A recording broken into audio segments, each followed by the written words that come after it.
ഖമറുദ്ദീൻ ബാപ്പ, നീ ബാഗ്ദാദിലെ സേനാനായകനായതുകൊണ്ട് മാത്രം തൃപ്തിപ്പെട്ടു എന്നുണ്ടോ? ബാഗ്ദാദിലെ സിംഹാസനത്തിനുകൂടി നീ അവകാശിയാവണം. ഞാനും അത് ആഗ്രഹിക്കുന്നു ബാപ്പ. അതിന് നീ റോഷൻ രാജകുമാരി വിവാഹം കഴിക്കും. രാജാവിന്റെ പ്രീതിയും വിശ്വാസവും നീ സമ്പാദിച്ചു കഴിഞ്ഞു.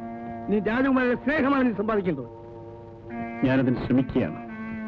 പക്ഷേ എന്ത് പക്ഷേ? ഒന്നുമില്ല. ആദ്യമൊക്കെ രാജകുമാരി ചിലപ്പോൾ നിന്നോട് അടുപ്പം കാണിച്ചില്ല എന്ന് വരും. നീ രാജകുമാരിയുടെ സ്നേഹം പിടിച്ചു പറ്റുകയാണ് വേണ്ടത്. അതിനാരെങ്കിലും എതിരായിട്ട് നിന്നാൽ നിന്റെ വാളിൽ വേണ്ടത്ര മൂർച്ചയുണ്ടെന്നവരെ മനസ്സിലാക്കണം.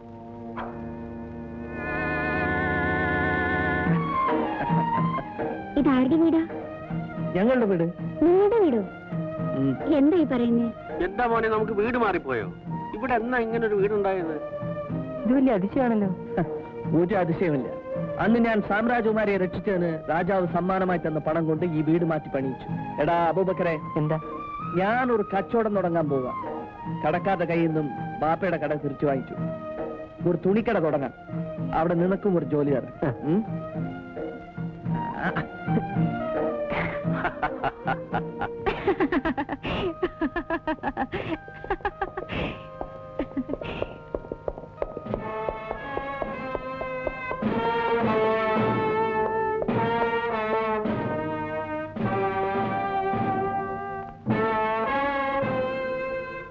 അസ്സലാമലൈക്കും. അലൈക്കും അസ്സലാം. ഖമറുദ്ദീൻ ഇവിടെ? എന്നെ സേനാനായകനാക്കി നിയമിച്ചു. അറിഞ്ഞു.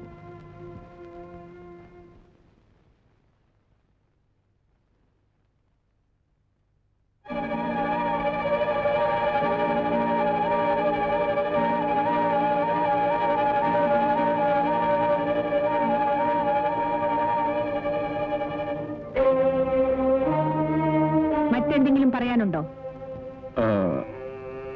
എന്തൊക്കെയോ പറയണമെന്ന് കരുതിയാണ് ഇവിടെ വന്നത്.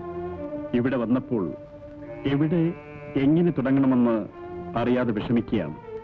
മനസ്സിലായില്ല. കുമാരിയുടെ ഏതാജ്ഞയും അനുസരിക്കുന്നവനായിരിക്കും ഞാൻ.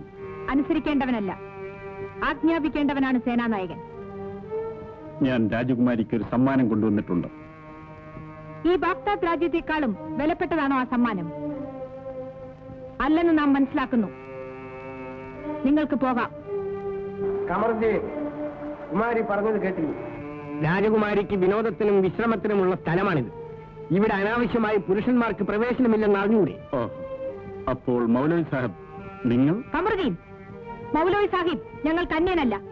അദ്ദേഹം ഈ കൊട്ടാരത്തിലെ ഹക്കീമാണ്, പണ്ഡിതനാണ്. എന്നെയും എന്റെ ബാപ്പയും അറബ് അക്ഷരങ്ങളും അർത്ഥങ്ങളും പഠിപ്പിച്ചത് ഈ മഹാനാണ്. അദ്ദേഹമാണ് എന്റെ ബാപ്പയെ വളർത്തിയത്. അദ്ദേഹത്തിനോട് ഈ രാജകുടുംബത്തിനുള്ള നന്ദിയും കടപ്പാടും നിങ്ങൾക്ക് മനസ്സിലാവില്ല. നിങ്ങൾക്ക് പോകാം.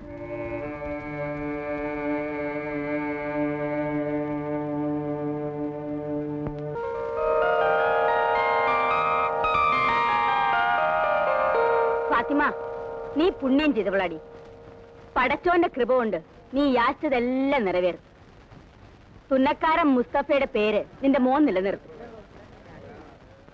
കണ്ട പിള്ളേരുമായിട്ട് തമ്മിൽ തല്ലി കണ്ടവാനം നടന്നിരുന്ന നമ്മുടെ പിള്ളേർക്ക് കുടുംബം നോക്കണമെന്നുള്ള വിചാരം പടച്ചോൻ തോന്നിച്ചല്ല.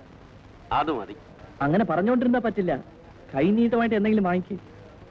അതെന്റെ കൈ കൊണ്ട് തന്നെ വേണോടാ മോനെ. അതെ. എന്നാ ഒരു കാര്യം ചെയ്യും, നമ്മുടെ ബീവിക്ക് ഒരു തട്ടത്തിന് തുണി കൊടുക്കും. അത് തന്നെ ഞാനും കരുതിയത്. ബാപ്പ ഉമ്മയ്ക്കല്ലേ വാങ്ങിക്കൊടുക്കൂ. അലാവുദ്ദീൻ, എനിക്കെന്താ തരിക?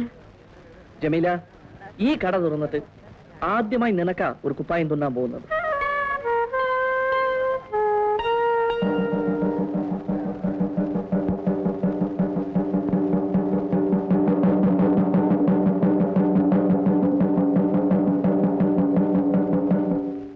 ബാഗ്ദാദ് നിവാസികൾക്കൊരറിയിപ്പ് എന്തെന്നാൽ, നാളെ ജമാത്തവൽ 16-ന് രോഷ്നി രാജകുമാരി സ്നാനമന്ദിരത്തിലേക്ക് എഴുന്നള്ളുകയാണ്. രാജകുമാരിയെ ആരും ദർശിക്കാൻ പാടില്ലാത്തതുകൊണ്ട് എല്ലാവരും കടകമ്പോളങ്ങൾ അടച്ച് അവരവരുടെ ഭവനങ്ങളിൽ കഴിയേണ്ടതാണ്. ഈ രാജശാസനത്തിനെതിരായി ആരെങ്കിലും തെരുവിൽ കണ്ടുപോയാൽ വിചാരണ കൂടാതെ അവരെ ശിരച്ഛേദം നടത്തുന്നതായിരിക്കും.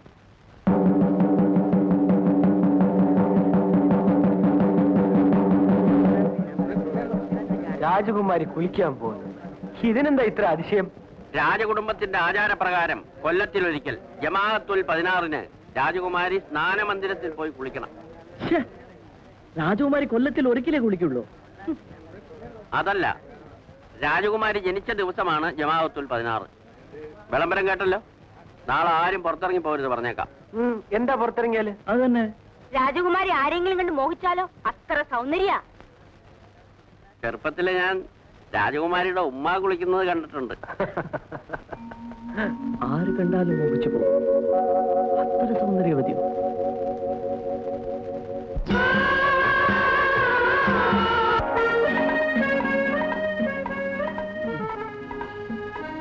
നീ ഇതുവരെ എവിടെ ആയിരുന്നതാ? ഇന്ന് പുറത്തേക്ക് ഇറങ്ങാൻ പാടില്ലെന്ന് നിനക്ക് അറിഞ്ഞുകൂടെ? ഉമ്മ, ഞാൻ രാജകുമാരി കണ്ടു. എന്റെ മോനെ, രാജകുമാരി എത്ര സൗന്ദര്യമുള്ളവളാ. എന്റെ മോനെ, നീ പുറത്താരോടും പറയരുതേ. തല പോന്ന കാര്യമാ. ആരോടും പറയില്ല. പടച്ചോനെ, വല്ലവരും കണ്ടോ എന്തോ? ഖാലിദാൻ ദ്വീപിലെ സാഹസ്മാൻ രാജാവ് അങ്ങേക്ക് ഒരു സന്ദേശം വെച്ചിട്ടുണ്ട്. എന്താണ് വിശേഷം? അദ്ദേഹത്തിന്റെ മകൻ അബ്ദുൽ ഹസൻ രാജകുമാരന് അങ്ങയുടെ പ്രിയപുത്രി റോഷ്നി രാജകുമാരിയെ നിക്കാഹ് കഴിക്കാൻ ആഗ്രഹമുണ്ട്. മുഹമ്മദ് ഹുസൈൻ, കുമാരിക്ക് വിവാഹപ്രായമായി ആലോചിക്കാവുന്ന കാര്യമാണ്.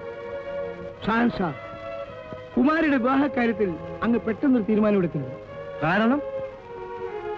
ഷാൻഷാ, ഇവിടെ നിന്നും ഖാലിദാൻ ദേശത്തേക്കുള്ള ദൂരം 42 ദിവസമാണ്. അതും കാലാവസ്ഥ അനുകൂലമാണെങ്കിൽ. അത്രയും ദൂരം രാജകുമാരിയെ വിവാഹം ചെയ്ത് അയക്കുക എന്ന് പറഞ്ഞാൽ അങ്ങേപ്പോലെ സ്നേഹസമ്പന്നനായ ഒരു പിതാവിന് സഹിക്കാൻ സാധ്യമല്ല. ശരിയാണ് മുഹമ്മദ് ഹുസൈൻ. എന്റെ മകളെ കാണാതെ ഒരു നിമിഷം പോലും എനിക്ക് കഴിയാൻ സാധ്യമല്ല. ഈ ബാഗ്ദാദിൽ തന്നെ കുമാരിക്ക് അനുയോജ്യനായ ഒരു വരനെ കണ്ടെത്താൻ നമുക്ക് കഴിയും. കുമാരിയെ വിവാഹം കഴിക്കാൻ രാജകുടുംബം അല്ലെങ്കിലും അതുപോലെ പ്രശസ്തമായ കുടുംബം ബാഗ്ദാദിലുണ്ട്. മുഹമ്മദ് ഹുസൈൻ, നമുക്ക് മനസ്സിലാകുന്നില്ല. ഷാഹിൻ ഷാ, എന്റെ വാക്കുകൾ അവിവേകമെന്ന് അങ്ങ് കരുതരുത്. അങ്ങേക്ക് സമ്മതമാണെങ്കിൽ രാജകുമാരിയുടെ ഭർത്തൃപദം അലങ്കരിക്കാൻ എന്റെ മകൻ കമറുദ്ദീൻ സർവദാ യോഗ്യനാണ്. മുഹമ്മദ് ഹുസൈൻ, കുമാരിയുടെ വിവാഹത്തെപ്പറ്റി ആലോചിക്കുമ്പോഴൊക്കെ കമറുദ്ദീനെ കുറിച്ച് ചിന്തിക്കാൻ നമുക്ക് കഴിഞ്ഞില്ല. കമറുദ്ദീൻ ധീരനാണ്. ബാഗ്ദാദ് രാജ്യത്തിലെ കിരീടാവകാശത്തിന് സർവഥാ യോഗ്യനുമാണ്. എന്താ മൗലവി സാഹിബ് ഒന്നും ഉണ്ടാത്തത്? കമറുദ്ദീന്റെയും കുമാരിയുടെയും വിവാഹം അങ്ങ് തീരുമാനിക്കാനല്ലേ? വേണ്ട, ഇപ്പോൾ ഒന്നും തീരുമാനിക്കാൻ സമയമായിട്ടില്ല. മുഹമ്മദ് ഹുസൈൻ, ഇന്നുവരെ ഈ രാജ്യം മൗലവി സാഹിബിന്റെ അഭിപ്രായങ്ങൾ ആദരിച്ചിട്ടേ ഉള്ളൂ. അതുകൊണ്ട് കമറുദ്ദീന്റെയും കുമാരിയുടെയും വിവാഹത്തെപ്പറ്റി നമുക്ക് പിന്നീട് തീരുമാനിക്കാം.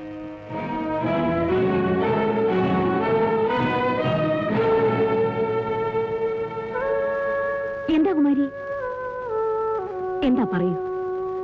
എനിക്ക്